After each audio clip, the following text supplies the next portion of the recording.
याद दिलाना चाहूंगा कि अमेरिकी राष्ट्रपति और राष्ट्रपति विचारों के समान ही कार्मिकों की सामाजिक सुरक्षा अर्थात पेंशन हेतु अंशदान को एनपीएस नेशनल पेंशन स्कीम योजना के अंतर्गत बाजार में निवेश कर होने वाले रिस्क को देखते हुए ही मैंने मेरे द्वारा पिछले बजट में ओपीएस ओल्ड पेंशन स्कीम लागू करने का निर्णय लिया गया था। हाल ही में एलआईसी जैसे भारत सरकार के उपक्रम में के शेयर प्राइस में भी अप्रत्याशित कमी ने हमारे ओपीएस लागू करने के निर्णय को सही साबित कर दिया।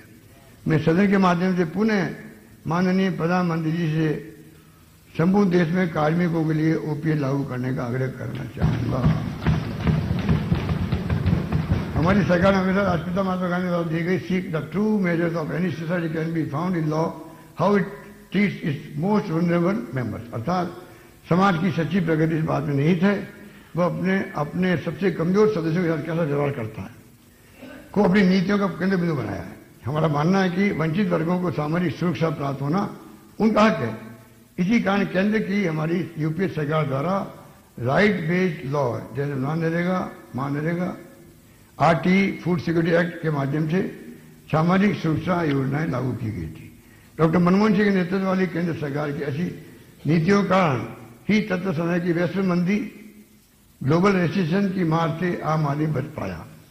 जैसा कि माननीय सदस्यों को विदित है, जहां राज्य सरकार द्वारा 9,000 करोड़ रुपए वार्षिक व्यय कर 90 लाख से अधिक लाभार्थियों को सामाजिक सुरक्षा पेंशन दी जा रही, वहीं केंद्र सरकार द्वारा केवल 10 लाख व्यक्तियों को ही मात्र 200 से 300 रुपए प्रति माह पेंशन देते हुए सिर्फ 300 करोड़ रुपए वार्षिक व्यय किए जा रहे हैं।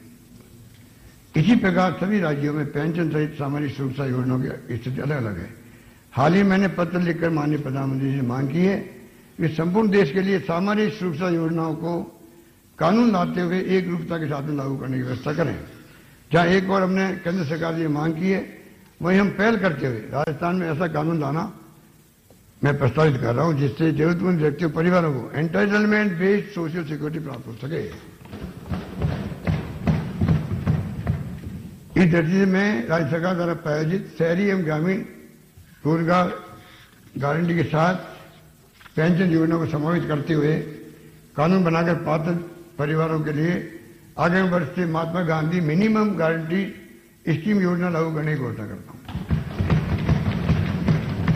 इस योजना के प्रदेश के सभी परिवारों को ये जो 25 दिवस प्रतिवर्ष की रोजगार गारंटी तथा वृद्ध दिव्यांग एकल महिला होने की स्थिति में न्यूनतम 1,000 रुपये महीने की पेंशन प्राप्त हो सकेगी। इस हेतु आगामी वर्ष 2,500 करोड़ रुपए का अतिरिक्त प्रावधान किया जाएगा।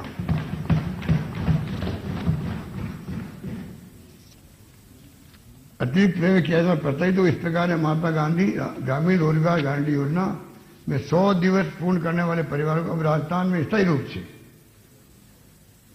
25 दिवस का अतिरिक्त रोजगार कथोड़ी शहरिया विशेष योग्यजन को भी स्थायी रूप से 100 दिवस के स्थान पर 200 रुपये रोजगार मिल सकेगा हमेशा के लिए।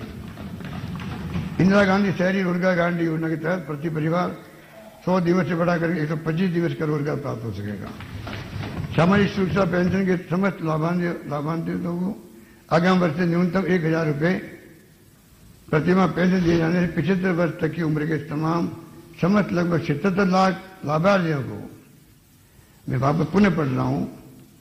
सामाजिक सुरक्षा पेंशन के समस्त बेनिफिशियरी को आगामी वर्ष से न्यूनतम 1,000 रुपये प्रतिमाह पेंशन दिए जाने से 75 वर्ष तक की उम्र के समस्त लगभग 77 लाख लाभार्थियों को वर्तमान में 500-750 रुपये की बजाय 1,000 रुपये पेंशन मिल सकेगी। जैसा विदित है, हमारी संवेदनशील सरकार ने वर्ष 19 में 6 वर्षों के बाद में पेंशन राशि में वृद्धि की थी। लंबे समय तक पेंशन राशि नहीं बढ़ने के कारण पेंशनर को होने वाली समस्या के निराकरण की दृष्टि से हर वर्ष परमानेंट 15% स्वतः वृद्धि किए जाने की प्रावधान की मैं घोषणा कर रहा हूं। वर्तमान में ओला, उबर, स्विगी, जोमेटो, अमेजॉन आदि कंपनियों ने युवा कार्मिकों को सुविधा पर ट्रांजेक्शन के आधार पर जोड़ रखा है। ऐसे कर्मियों को गीग वर्कर्स कहते हैं।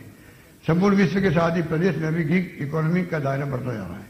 आज प्रदेश में इनकी संख्या लगभग 3-4 लाख हो चुकी है। इन गीग वर्कर्स के लिए सामाजिक सुरक्षा की कोई व्यवस्था ये बड़ी कंपनी नहीं करती। ऐसे में ऐसे वर्कर्स को शोषण से बचाने का संबल प्रदान करने की दृष्टि से मैं गीग वर्कर्स वेलफेयर एक्ट लाना प्रस्तावित करता हूं। इसके अंतर्गत गीग वर्कर्स वेलफेयर बोर्ड की स्थापना के साथ साथ 200 करोड़ रुपए की राशि से gig workers welfare and development fund के गठन की घोषणा करता हूं। माननीय सदस्यों को जानकर खुशी होगी कि नई पहल करते हुए मैं पंजीकृत श्रमिकों एवं स्ट्रीट वेंडर्स के परिवारों के 25 से 60 वर्ष के सदस्यों को हॉस्पिटलाइज होने के दौरान उनकी दैनिक मजदूरी समाप्त होने पर रोजमर्रा की आवश्यकता पूरी करने के लिए 100 करोड़ रुपए की राशि से मुख्यमंत्री चिरंजीव श्रमिक संबल योजना लागू करने में घोषणा करता हूं। इसके अंतर्गत बिना किसी प्रार्थना पत्र के ऑटो डीबीटी के माध्यम से 7 दिवस तक 200 रुपए प्रतिदिन की सहायता देना प्रस्तावित है। प्रदेश में छात्रों और श्रमिकों निम्न आय वर्ग के जनसामान्य को सस्ती दर पर गुणवत्तापूर्ण भोजन उपलब्ध कराने हेतु शहरी क्षेत्रों के लिए हमने इंदिरा रसोई योजना प्रारंभ की थी। आज लगभग 1000 इंदिरा रसोई पर मात्र 8 रुपए भोजन की थाली ससम्मान उपलब्ध होती है। इस योजना की लोकप्रियता को देखते हुए आगामी वर्ष से इंदिरा रसोइयों का ग्रामीण कस्बों में भी विस्तार करते हुए इनकी संख्या बढ़ाकर 2000 करने की घोषणा करता हूं।